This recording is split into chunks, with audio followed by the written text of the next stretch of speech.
If you own a dog, waking up comfortably is more of a suggestion than a reality. Somehow, an animal that weighs half as much as you has claimed 90% of the mattress, and the creature supposedly protecting you is snoring like a malfunctioning lawnmower.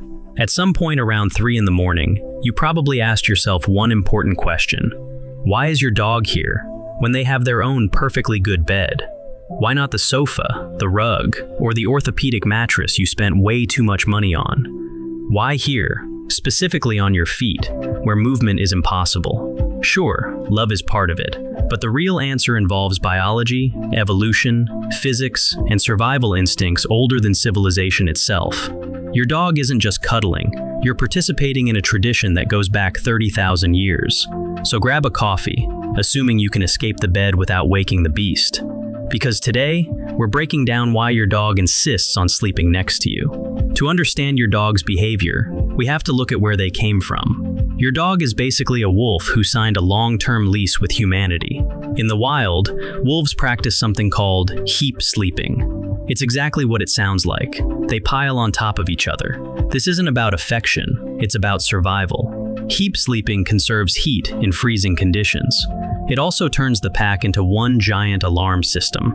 If one wolf senses danger, everyone wakes up instantly. So when your dog sleeps against you, they're doing the same thing. They've decided you're family.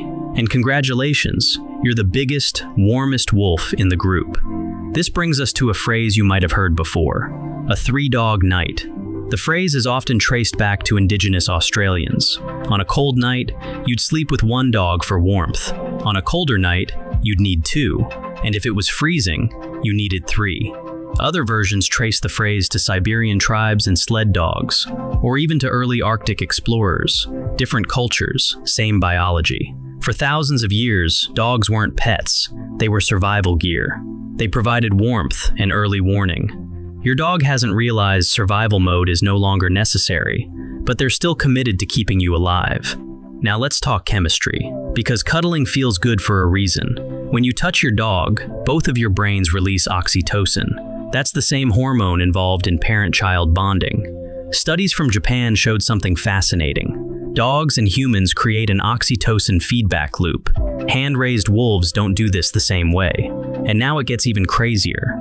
New research shows dog and human brainwaves can synchronize. This is called interbrain coupling. The closer the bond, the stronger the synchronization. So when your dog sleeps on you, your brains are literally syncing. That's not just love, that's neurological alignment.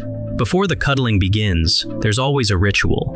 The circling, the digging. Even though there's no grass here, this behavior comes straight from the wild. Circling flattened grass for comfort. It also scared away dangerous critters. Your dog's instincts don't care that your bed is safe.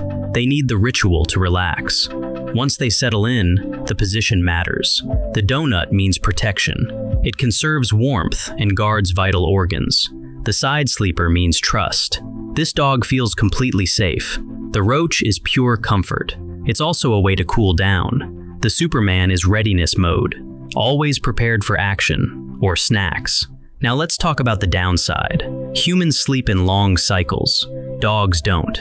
Their sleep cycles are shorter. They wake up frequently to check things, including you. That's why they move at 3 a.m. They're not rude, they're vigilant. So is co-sleeping actually good for you? In many ways, yes. Dogs reduce stress and anxiety. They help people feel safe. But hygiene matters. Clean dogs mean fewer risks. People sleep slightly worse physically, but feel better emotionally. At the end of the day, this behavior is trust. Your dog is choosing you as safety. They're syncing with you. Even if they steal the blanket, you are home. And that's why your dog insists on sleeping next to you. Tell me your dog's weirdest sleeping position in the comments. Like, subscribe, and sleep tight.